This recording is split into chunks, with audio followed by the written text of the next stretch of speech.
पहली तो मैं आपको इस सूरत के ज़िमन में बताऊंगा जादू क्या है।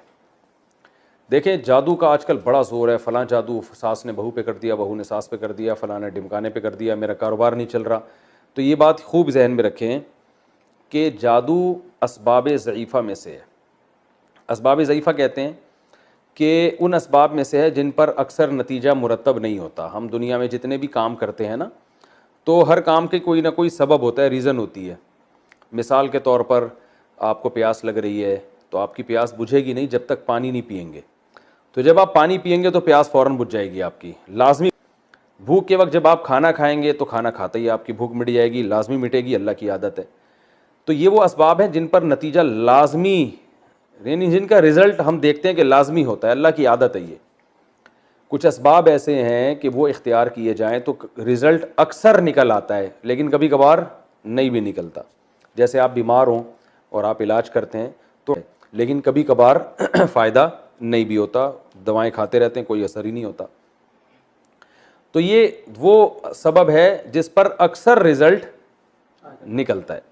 तो पहली जो किस्म है जिसमें लाजमी नतीजा निकलता है, उसका शरई हुक्म यह है कि ऐसे असबाब को इख्तियार करना फ़र्ज़ है। मसलन आपको प्यास लग रही है, पानी आप नहीं पीते और आप अल्लाह पे तवक्कुल करते हैं कि अल्लाह मेरी प्यास बुझा देगा, और इसी प्यास से आप मर जाते हैं तो आपको सवाब नहीं मिलेगा, बल्कि बताएगा क़यामत के दिन कि मैं तो जब भी किसी की प्यास बुझाता हूँ तो पानी के ज़रिए बुझाता हूँ, तुमने सिर्फ दुआ मांगी, पानी पीने का इंतज़ाम किया नहीं, तो मैं तुम्हारी प्यास नहीं बुझाऊँगा और तुम मर जाओगे तो ख़ुदकुशी का गुनाह मिलेगा। इसी वजह से कहते हैं कमाना फ़र्ज़ है ताकि इंसान रोटी खा सके। इस मामले में अल्लाह पे तवक्कुल तो करना है, लेकिन तवक्कुल का ये मतलब कि असबाब इख्तियारी ना करे, ये हराम है, नाजायज़ है, और मर गया तो ख़ुदकुशी का गुनाह होगा। दूसरा जो असबाब या मुरतब हो जाता है लेकिन कभी कभार नहीं भी होता, वो है बीमारी में इलाज करना। अब आप बीमारी में इलाज करते हैं तो अक्सर ठीक हो जाते हैं, लेकिन बाज़ दफ़ा नहीं भी होते। तो ये वाला सबब जो है ना, ये इख्तियार करना सुन्नत है, फ़र्ज़ नहीं है। यही वजह है, तमाम फ़ुक़हा का इस पर इत्तिफ़ाक़ है कि अगर आप बीमार हुए और आपने इलाज नहीं कराया और आप मर गए तो गुनाह नहीं होगा, आपको ख़ुदकुशी का गुनाह नहीं होगा। क़यामत के दिन आप अल्लाह के सामने आते हैं तो अल्लाह आपसे पूछता है कि तुम जब बीमार थे तुमने अपनी ज़िंदगी बचाने के लिए इलाज क्यों नहीं किया? तो आप कह सकते हैं अल्लाह मुझे कोई यकीन थोड़ी था कि इलाज करके शिफा मिलेगी, बहुत से लोग हमने देखे इलाज हुआ फिर भी नहीं। तो मैंने कहा हो सकता है हम भी ठीक ना हो, तो अब मैंने सिर्फ तवक्कुल किया तुझ पर, तो सवाब तो नहीं हो जाता है आदमी। और बहुत दफ़ा इलाज करने से भी जादूगर सबसे पहले क्या करते, वो अपोजिशन वाले किसी जादूगर को लाते और जो हुकूमत में है उसके ख़िलाफ़ जादू करके उसकी हुकूमत को ख़त्म कर देते। हुकूमत यानी सब जादू जादू ही खेल रहे होते पूरी दुनिया में, और जादूगरों की इस पूरी दुनिया में मौज होती। जादूगर ये करते, जादू के ज़ोर से ये बना दिया, कभी वो बना दिया, कभी यूँ बना दिया, एक निज़ाम आलम तबाह बर्बाद हो जाता सारा। तो इसलिए जादू को अल्लाह ने ज़्यादा ताकतवर सबब है। नंबर एक कि जब जादूगर जादू करता है तो पहली बात तो ये है कि ज़रूरी नहीं कि जिस पर जादू करे उस पर असर हो जाए। लाखों में किसी दो चार पर हो सकता है, ज़्यादातर पर नहीं होता।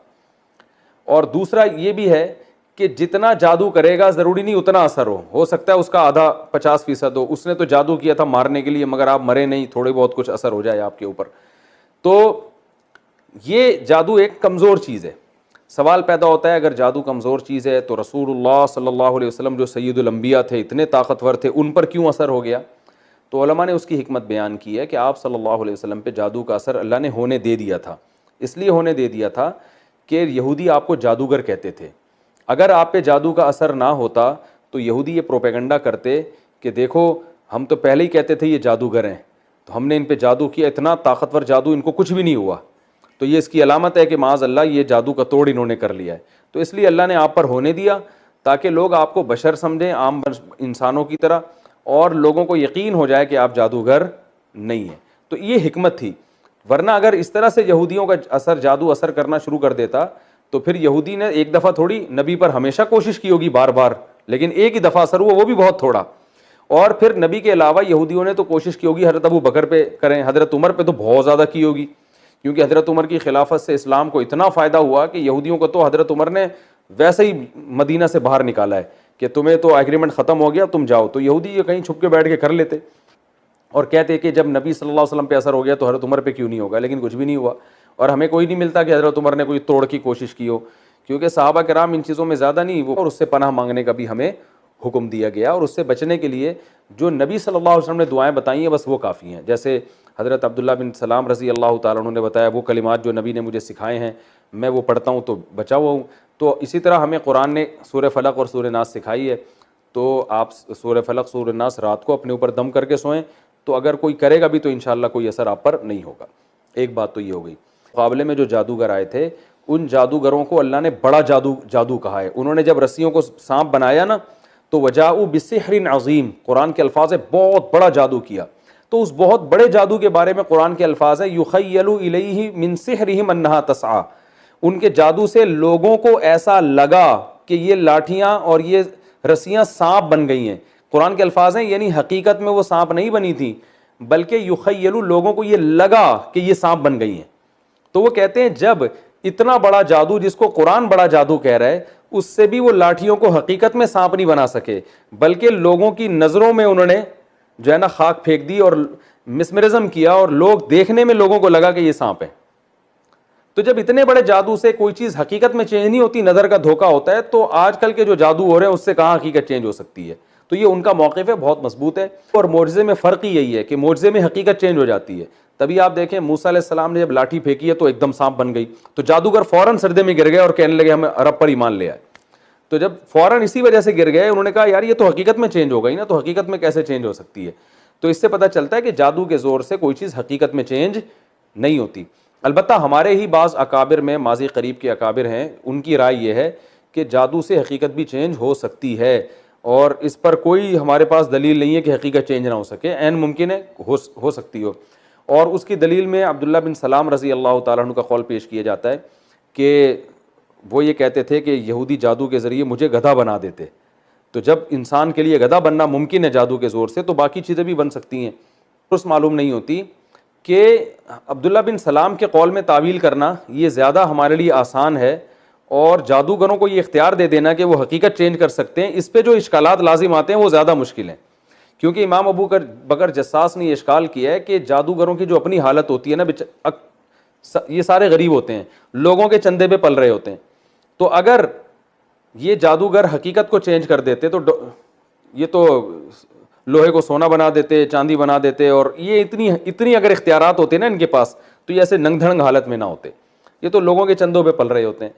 तो ये बड़ी मजबूत दलील है। और उन्हें अबू बकर जस्सास ने रहिमहुल्लाह ने एक दलील ये भी दी है कि हम दुनिया में कहीं भी नहीं सुनते कि जादू से किसी हकीकत को चेंज कर दिया गया हो, कहीं हमारे पास ऐसी कोई मुस्तनद खबर कभी भी नहीं आई। तो इसका जवाब हमारे बाज़ अकाबिर ने यह दिया है कि भाई हो सकता है दुनिया में बहुत सी जगहों पर हुआ हो, इत्तिला ना मिली हो हमें, हमने पूरी दुनिया देखी तो नहीं है। तो ये आज से 100 साल पहले कहना तो आसान था, लेकिन अब जो इलेक्ट्रॉनिक मीडिया का दौर है, पूरी दुनिया ग्लोबल विलेज की तरह बन चुकी है। अब ये दावा करना कि दुनिया में कहीं हुआ होता तो हो सकता है हमें ना इत्तला हो, अब ये दावा करना मुमकिन नहीं है। दुनिया में ऐसा छंबा कहीं हुआ होता ना कि एक चीज़ हकीकत में ही चेंज हो जाए और कोई साइंटिफिक लॉजिक ही ना उसकी, तो वो खबरें आ जाती हैं। तो हाँ, आज भी हम देखते हैं पूरी दुनिया में कोई जादूगर जो है ना लोहे को सोना बना सका है, और ना जनाब वो पाकिस्तानी करेंसी को डॉलर या रियाल में तब्दील कर चुका है। वरना इमरान खान सबसे पहले जादूगरों को बुलाता कि यार इसी करेंसी को डॉलर बना दो, हम बाहर से इतने डॉलर ले रहे हैं, एक पेटी मेरे पास पड़ी हुई है, फूक मारो कुछ करो, मैं तुम्हें 6 महीने का टाइम देता हूँ। है भाई, जल्दी नहीं है। बल्कि सब इमरान खान की मैं बुलाता सबसे पहले, भाई सीधी सी बात है। सही है ना।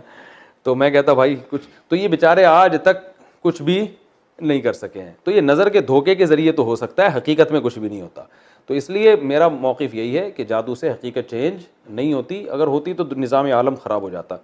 तो जादू से बचने की फ़िक्र करें, लेकिन इतनी टेंशन न लें। ज़रा कोई भी मसला हो तो जादू है, फ़लाने ने जादू किया, ढिमकाना ने जादू किया, इससे मुआशरे में फ़साद फैलता है।